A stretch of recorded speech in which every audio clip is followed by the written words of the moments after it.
Bonjour, voilà, nous sommes partis pour un nouveau TP de mécanique des fluides. Nous allons considérer un problème qui fait intervenir un très grand bateau. On va calculer la puissance nécessaire pour déplacer un navire de 100 mètres de long à une vitesse de 36 km/h. Ça fait quand même quelques nœuds.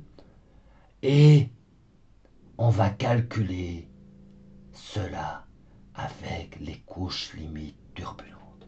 Alors, qu'est-ce qu'on a tout d'abord calculé? Il faut d'abord calculer le nombre de Reynolds. Alors, pour calculer le nombre de Reynolds de ce problème, qu'est-ce qu'on sait? On a de l'eau. Ah, l'eau.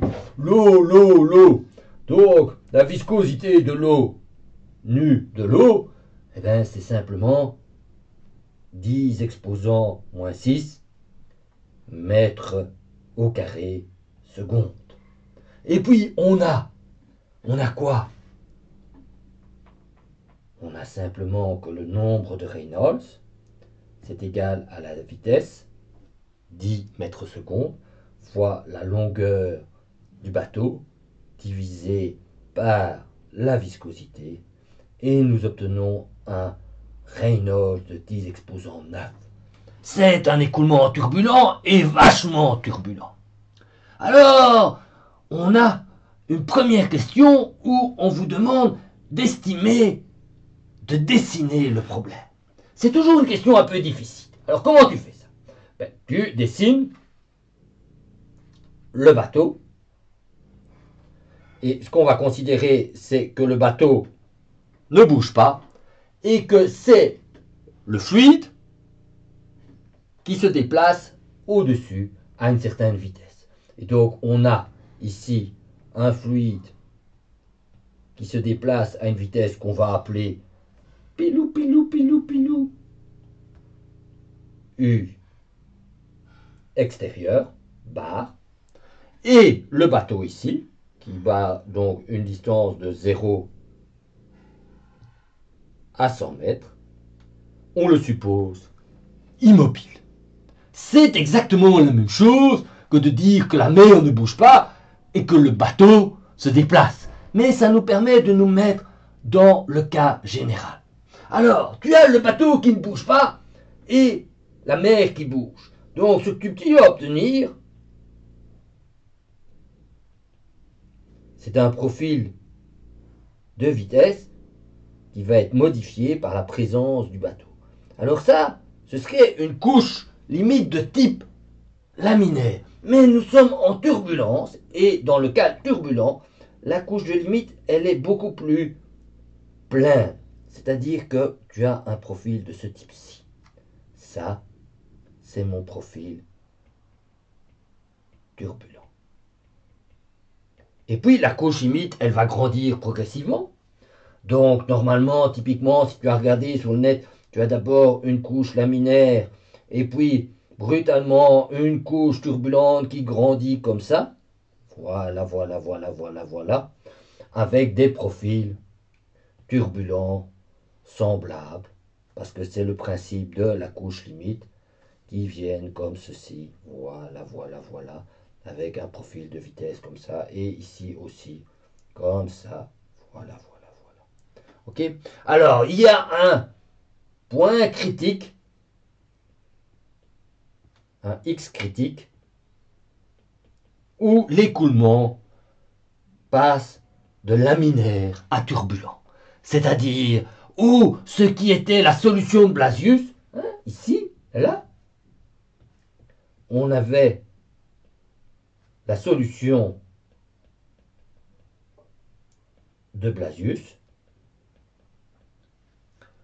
Ok? Et le X critique, il correspond typiquement à un Reynolds de, je crois, 54 000, un truc comme ça. J'ai trouvé ça dans les notes de cours sur le site web. Et alors, on se demande, oui, c'est grand ça, 54 000. Mais si tu dis que le Reynolds de mon bateau, il est basé ici, ce point-là, il correspond à un Reynolds de 10 exposant 9, et 54 000 par rapport à 10 exposants 9, c'est tout petit, petit, petit, petit, ça. Oh oui, c'est petit, petit, petit, petit, petit. Ça correspond à quoi? Ça correspond exactement à 0,005 mètres. Ça veut dire que dans mon bateau, après exactement même pas 1 centimètre, la couche limite est turbulente. Tu vois, tu as fait le dessin et maintenant on va regarder sur base de la solution à quoi ressemble le profil. Et le profil, voilà. Ça, c'est mon problème. J'ai dessiné la couche limite. Et donc, tu vois, en abscisse ici, j'ai la distance par rapport au bateau, X. Et ici, c'est Y. Et donc, on voit qu'à la fin, au bout de 100 mètres, la couche limite le long de mon paquebot, elle a près d'1 mètre d'épaisseur. C'est plus très fin, hein? Elle est grande, la couche limite.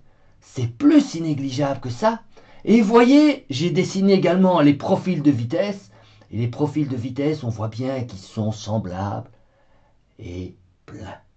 On a utilisé le profil logarithmique avec la correction de Coles, avec les paramètres donnés dans les notes de cours, et nous avons obtenu ainsi notre problème. Alors, ce qu'on avait demandé, c'était une petite relation, calculer CF de ce problème. Alors, CF de ce problème, c'est T wall sur, alors avec une barre, on est bien d'accord, sur ρ U extérieur au carré divisé par 2, ce que je peux réécrire comme le fait que je sais que j'ai défini ma vitesse de frottement. Alors tu te souviens, la vitesse de frottement au carré, ce n'est rien d'autre que tau wall sur ρ. Donc je remplace mon expression de tau wall par ce que je viens de calculer, c'est-à-dire ceci. Pilou, pilou, pilou, pilou. Hein, donc je prends mon T wall qui est ici et je le remplace par son expression, c'est-à-dire ρ U carré tau. On est d'accord? Et je reste les autres parties de l'expression. On a le 2 ici, on a le ρ ici et le UE ici au carré. On fait les simplifications d'usage. Pilou, pilou, pilou, pilou. On simplifie le ρ, mettre le ρ. Et on obtient quoi? On obtient, pirlou, pirlou, pirlou, que le CF sur 2 est égal à U tau sur UE au carré, mais je peux écrire tout ça en mettant le radical. Et j'ai fait une première partie de mon travail. Que faut-il faire après? On va redémontrer la fameuse formule des ingénieurs. Mais ça, c'est le prochain épisode.